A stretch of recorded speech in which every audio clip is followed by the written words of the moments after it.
30 years ago today, March 3rd, 1993, I received a phone call that not only changed my life, it saved my life. To fully understand the story, we need to go back to Friday night in 1977 when I woke up with a terrible pain in my right side.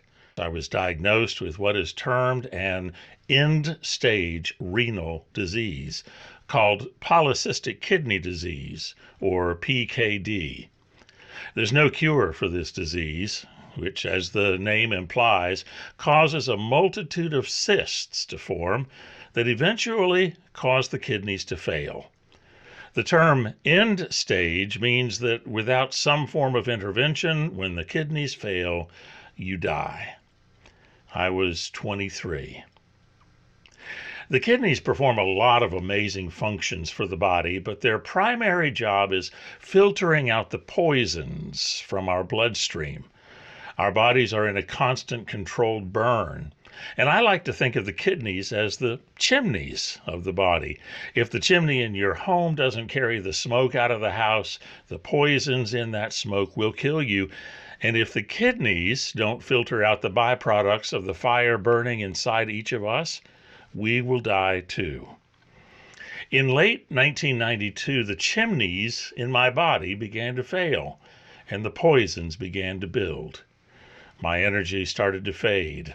I slept more, worked less, couldn't play with my sons. I felt like I was dying. I was. We lived 2 hours from Atlanta, so my doctor sent me to Emory University Hospital to be evaluated for a transplant. After 3 days of testing, they said I was a good candidate and put me on the waiting list. At that time, the average wait was a year, so I began to prepare for the dialysis that would keep me alive until a kidney became available.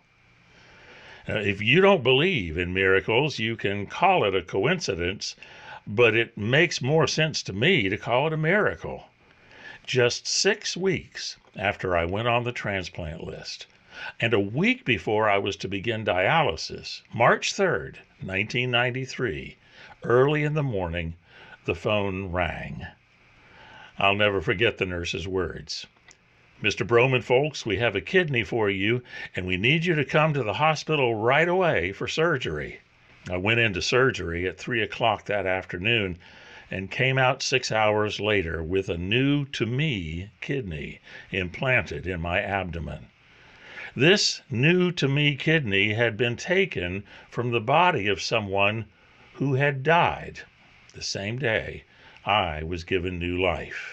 Today, most hospitals have more lenient policies about organ recipients meeting their donor families, but back then the only thing the hospital would tell me about the person whose kidney I received was that they were young. Though I don't know for sure, I have imagined a teenager who was killed in a car crash, and their grieving family generously gave permission for their loved ones' organs to be given to recipients like me. I turned 39 the week after the transplant. Today, the week before I turned 69, I celebrate this milestone. And as I do every March 3rd, I also remember that there's a family somewhere remembering that day 30 years ago when they lost their young son or daughter, brother or sister, grandson or granddaughter. And I say a prayer for their comfort as they relive what was for them a horrible day. Although I sent the family a note of gratitude shortly after I received the transplant, I could not tell them who I was. Who I am is a very grateful man who has been able to serve 5 churches, a husband who has the most loving and supportive wife, a father who has been able to see our 4 sons grow up to be amazing young men, and to welcome 14 beautiful grandchildren into the world. And thanks be to God, my kidney continues to function perfectly. Today I share this message to give thanks to God for this milestone in my life and to invite you, if you haven't done so, to become an organ donor. There are over 100,000 people in the U.S. right now who need an organ transplant. Over 8,000 people die every year. That's almost one person every hour of every day waiting for that life-saving phone call I received 30 years ago.